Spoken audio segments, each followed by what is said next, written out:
Bonjour à toutes et tous, nous nous retrouvons aujourd'hui pour un nouvel épisode de notre chaîne d'information que nous avons montée pour apporter des solutions concrètes aux problématiques que la famille des restaurateurs se posait dans le cadre de la reprise de leur activité. Je le rappelle, la Maison de la Formation, la CCI de la Vienne n'ont jamais cessé d'être mobilisées pour accompagner le redémarrage de l'activité économique et il nous semblait nécessaire de vous apporter un éclairage, des témoignages sur les moyens qui sont à votre disposition pour redémarrer, pour aborder cette phase le plus sereinement possible, nous l'espérons.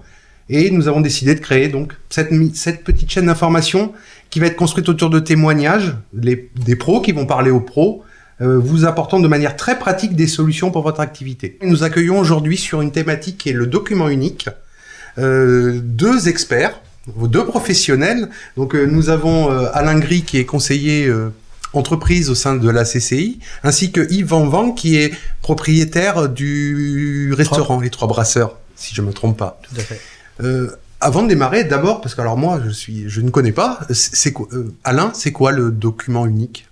Alors, le document unique, c'est l'employeur qui doit faire une évaluation des risques professionnels pour ses employés. Donc, il doit inscrire tous les risques. Je prends un exemple, le poste cuisine, par exemple. Donc, il y a préparation froide, préparation chaude, il y a la salle de restaurant, il y a la plonge. Donc, on doit évaluer dans tous les postes les risques professionnels qu'encourent les employés. Donc, l'employeur écrit ses risques et doit trouver une solution à chaque risque.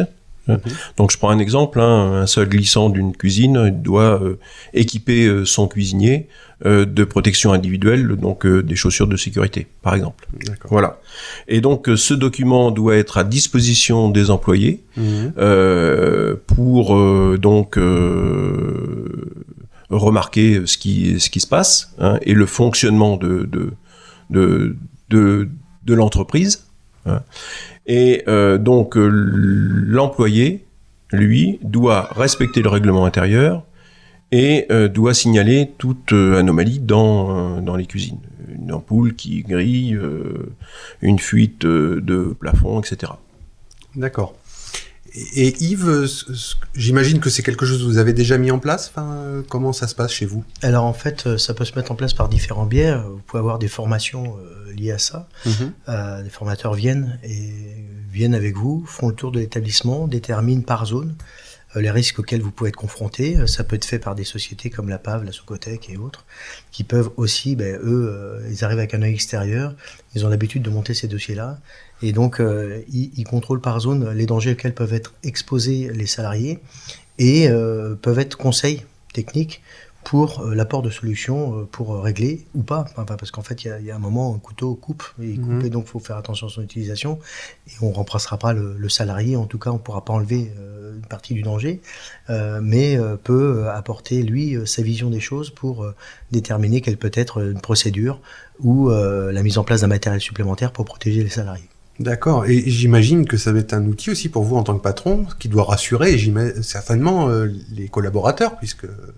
Complètement. En fait, c'est-à-dire qu'en fait, c'est vraiment un vrai document d'information, à savoir aussi bien pour le chef d'entreprise que pour le salarié, dans la mesure où, par zone, on peut, si tout le monde en fait bien la lecture, voir un petit peu ce à quoi on peut être confronté, et puis adapter les comportements. C'est-à-dire qu'en fait, on a un four, nous, à Flamme-Cuche, qui fait 280 degrés, il faut forcément pas se frotter à ce four-là, il faut prendre les dispositions nécessaires pour éviter d'avoir à aller mettre la main dedans, ou en tout cas, donc on informe. Après, encore une fois, le salarié reste maître du jeu, dans la mesure où c'est à lui aussi de s'informer. En tout cas, nous d'informer, on a cette obligation d'une part, mais c'est à lui aussi de prendre toutes les dispositions nécessaires pour éviter le risque de blessure au sein du restaurant. Oui.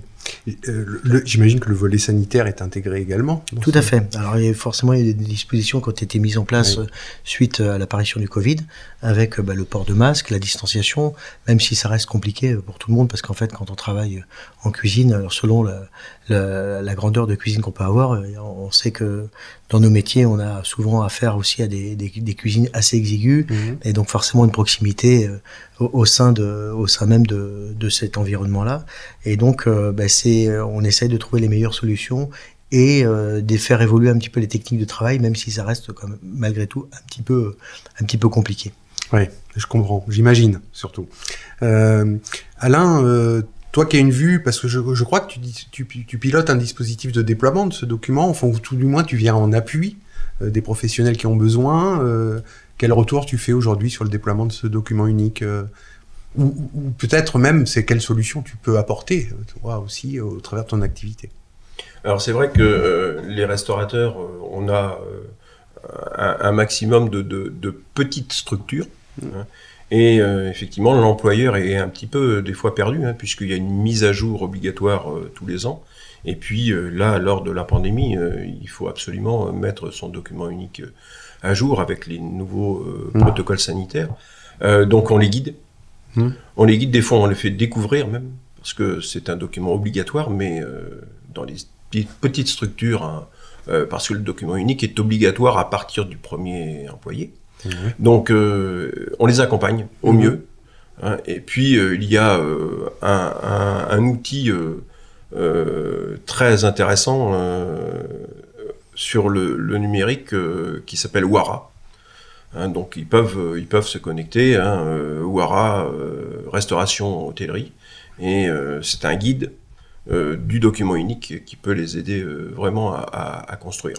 Et puis il y a aussi effectivement, hein, comme disait Yves, hein, il y a la médecine du travail, hein, qui sont là pour guider, hein, et ils peuvent apporter par l'intermédiaire de fiches pratiques, hein, puisqu'ils voient les employés, hein, en visite médicale, ils peuvent s'appuyer là-dessus pour effectivement construire leur document unique. Bon, il y a un caractère exceptionnel quand même, là, on est en post-crise, enfin, ou même pendant encore un peu la crise Covid, j'imagine que ça a eu un impact sur votre activité et sur ce document. Complètement, il a fallu le remettre à jour, bien évidemment, dans la mesure où on parlait tout à l'heure des aspects cuisine, la proximité, enfin en tout cas la distanciation sociale, la mise en place de masques obligatoires au niveau de la cuisine, c'est aussi des process de livraison qui changent, puisqu'en fait on ne peut plus avoir de contact avec les bons de livraison, donc en fait les bons de livraison sont signés par les livreurs sous contrôle malgré tout de nos équipes pour la validation ou pas de la livraison, enfin la validation sur les quantités livrées et sur la qualité des produits. Et puis aussi en salle, parce qu'en fait le DER touche la cuisine parce que les cuisiniers sont sans doute plus exposés, mais la salle aussi, bien évidemment, dans la mesure où on a des risques de glissade. On a mis en place aussi des séparateurs au niveau du restaurant sur certaines zones pour les clients, mais aussi de la protection pour les clients de salariés. Il y a une obligation des clients de porter le masque en entrant et pour toute circulation au sein du restaurant. C'est un masque obligatoire aussi pour nos équipes. On a supprimé les cartes papier, enfin en tout cas un petit peu journaux qu'on avait pour passer sur du numérique. Donc les gens peuvent par le biais d'un QR code accéder à la carte du restaurant. On a malgré tout aussi mis en place des ardoises et un complément papier jetable qu'on n'avait pas auparavant. Donc il y a tout un dispositif qui s'est mis en place au sein du restaurant et qu'il a fallu aussi inscrire dans le DER. D'accord. Donc en fait, si je comprends bien, bon, donc là on est quand même sur un caractère obligatoire. Ce document, il est obligatoire, si je me trompe pas, Alain, hein, auprès pour tous les professionnels de la restauration, pas que peut-être, mais là on parle de la restauration. Il y a une nécessité de le faire vivre au-delà du caractère exceptionnel du Covid, hein, de le faire vivre annuellement. Il y a une adaptation nécessaire dans une situation exceptionnelle.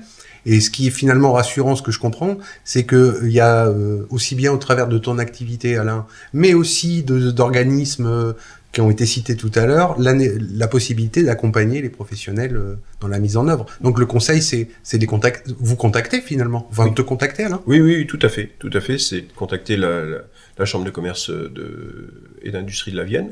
On vous conseillera, on vous guidera au mieux. Alors, on ne va pas réaliser le document unique à la place d'eux, mais on peut l'accompagner, bien sûr, hein, avec des documents, l'accompagnement, d'évaluation de chaque poste.